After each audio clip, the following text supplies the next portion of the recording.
दृष्टि आईएएस के audio article programme में आपका स्वागत है। आज का ऑडियो आर्टिकल अमेरिकी अखबार न्यूयॉर्क टाइम्स में प्रकाशित लेख मेकिंग इग्नोरेंस ग्रेट अगेन तथा द हिंदू में छपे we need Paris on US pulling out of climate deal लेखों के सम्मिलित सारांश पर आधारित है। इसमें टीम दृष्टि के इनपुट भी शामिल हैं। यह ऑडियो आर्टिकल सामान्य अध्ययन प्रश्न पत्र 3 के पर्यावरण खंड से जुड़ा हुआ है। तो आइए लेख की शुरुआत करते हैं। 5 जून को हमने विश्व पर्यावरण दिवस मनाया। जगह जगह जलसे और जुलूस हुए, वैसे ही जैसे हर साल होते हैं, लेकिन इस बार इस तरह के आयोजन में औपचारिकताएं थीं, उत्साह नहीं। कारण अमेरिका का पेरिस जलवायु समझौते से बाहर निकलना है।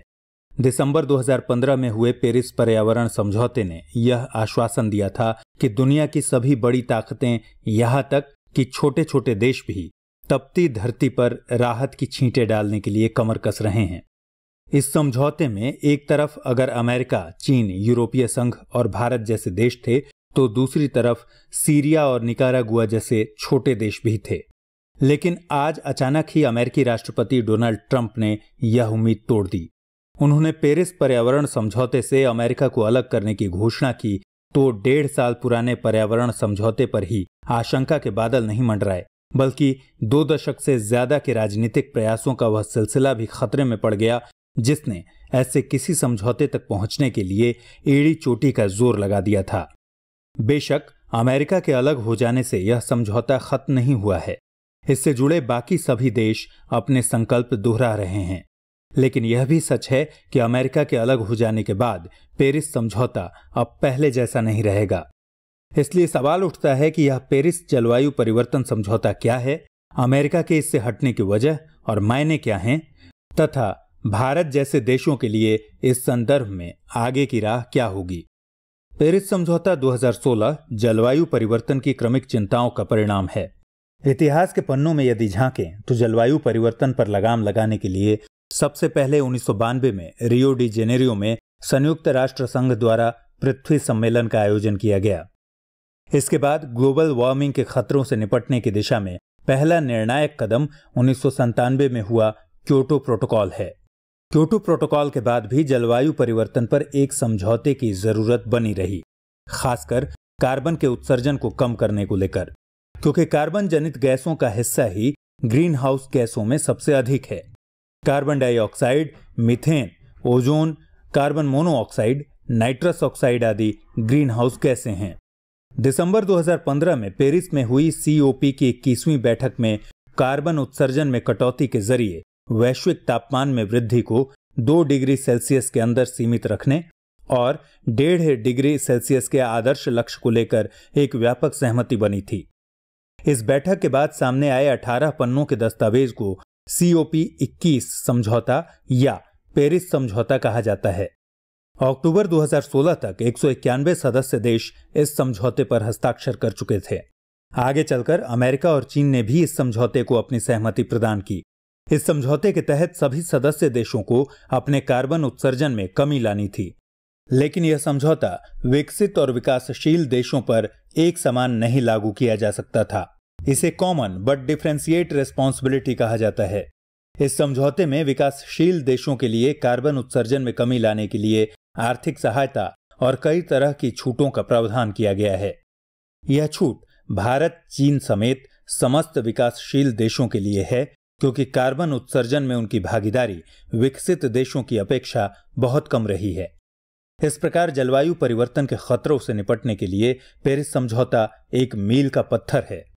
फिर भी अमेरिका इससे बाहर निकल गया है। आखिर क्यों?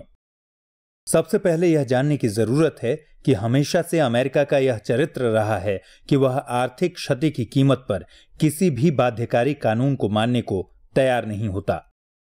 अमेरिका पहले भी क्योटो प्रोटोकॉल से क्विट कर चुका है, इसलिए पेरिस समझौते से बाहर आना कोई अजूबा नहीं है।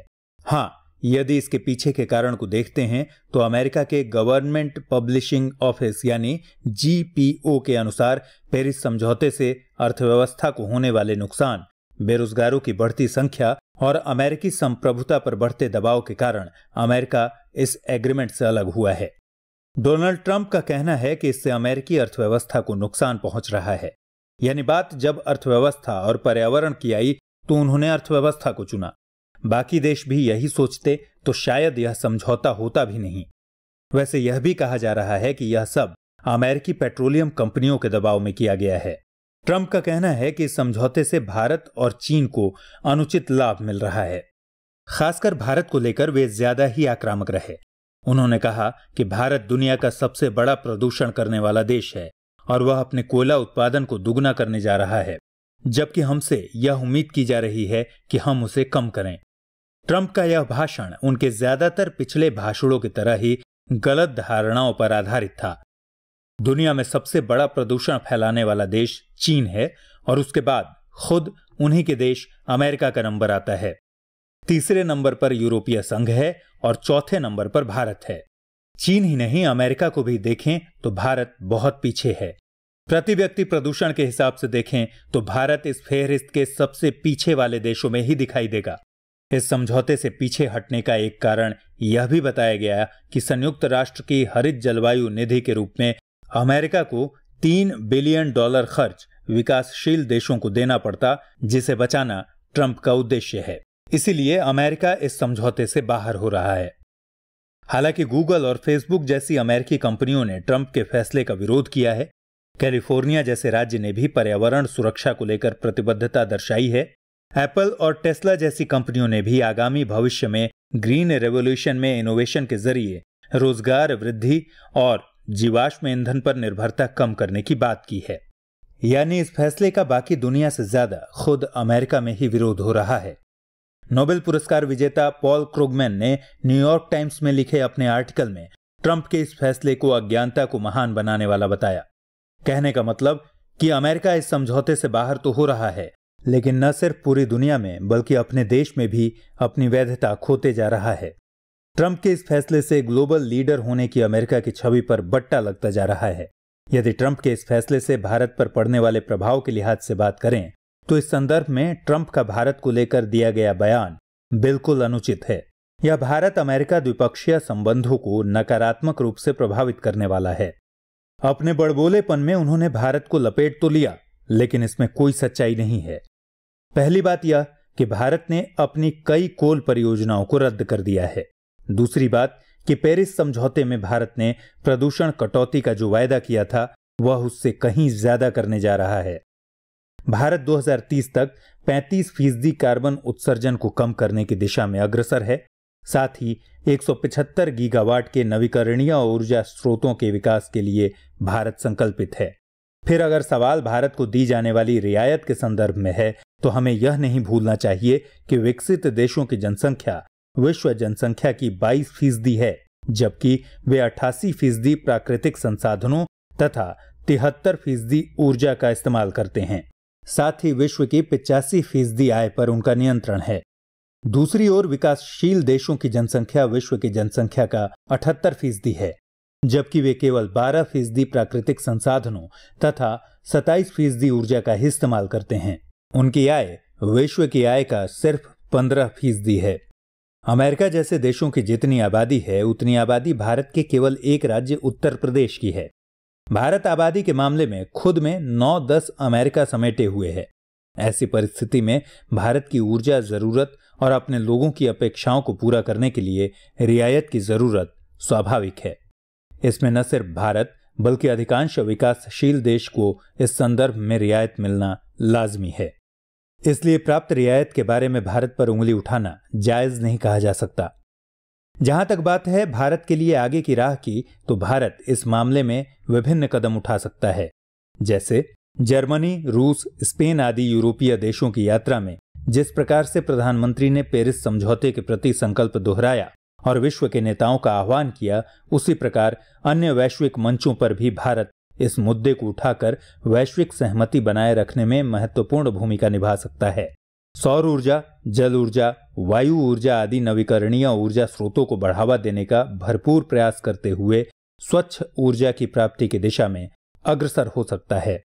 जिस प्रकार से WTO में भारत कृषि आधारित अर्थव्यवस्था वाले देशों की आवाज बनता है और उनका नेतृत्व करता है, उसी प्रकार क्लाइमेट वल्नरेबल कंट्रीज का नेतृत्व विभिन्न वैश्विक मंचों पर कर सकता है और इन देशों को लामबंद कर सकता है। ग्रीन एनर्जी के लक्ष्यों की प्राप्ति की दिशा में अग्रसर होते हुए दूसरे देशों को भी भारत इस दिशा में आगे बढ़ने को प्रोत्साहित कर सकता है। भारत ने सौर महागठबंधन बनाने में अहम भूमिका निभाई है। यह कर्क रेखा से मकर रेखा के बीच के देशों का संगठन है, जिसका मुख्यालय गुड़गांव, हरियाणा में है। भारत द्वारा इसी प्रकार के प्रयास किए जाते रहने की जरूरत है। इस तरह इस समस्त चर्चा का सार देखें तो यही कहा जा सकता है कि अमेरिका का पेरिस समझौते से अलग होना उसके संरक्षणवादी, स्वार्थपूर्ण और गैर जिम्मेदार रवैये की पराकाष्ठा को दिखाता है। यह दुनिया के लिए थोड़ा नुकसानदेह है, लेकिन उससे कहीं ज्यादा संयुक्त राज्य अमेरिका के ग्लोबल स्टेटस के लिए खतरनाक है। पृथ्वी सभी बचाना चाहते हैं, लेकिन अपने त्याग के बल पर नहीं, दूसरों के त्याग के भरोसे। टिकाऊ विकास, हरित अर्थव्यवस्था और पर्यावरण संबंधी अन्य चुनौतियों पर चर्चा जरूरी है, लेकिन इसका फायदा तभी होगा जब हम व्यापक दृष्टि से सभी देशों के हितों पर ध्यान देंगे। हरित अर्थव्यवस्था की अवधारणा यह है कि पर्यावरण को नुकसान पहुंचाए बिना सभी वर्गों की तरक्की हो। इसलिए जलवायु परिवर्तन का मुद्दा किसी देश विशेष के स्वार्थ और अहंकार से बढ़कर है, चाहे वह अमेरिका ही क्यों न हो। इसलिए बाकी देशों को इस संदर्भ में एकमत रहते हुए अमेरिका पर जवाबदेही सुनिश्चित करने का दबाव डालना चाहिए। ऐसा नहीं है कि अमेरिका की अनुपस्थिति में पेरिस समझौता अपने लक्ष्यों को नहीं प्राप्त कर सकता। जब सौर महागठबंधन में अमेरिका नहीं शामिल हुआ, उसके बावजूद भी भारत की सक्रिय भागीदारी में यह गठबंधन सफल हो रहा है, तो पेरिस समझौता भी जरूर कामयाब होगा। महाशक्ति के अहंकार में जलवायु का तिरस्कार मानवता के संहार का कारण हो सकता है।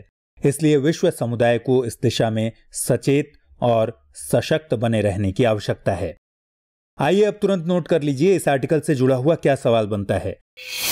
सवाल है, अमेरिका के पेरिस जलवायु परिवर्तन समझौते से अलग होने के कारणों की समीक्षा करते हुए समझौते के आगामी स्वरूप पर विचार कीजिए।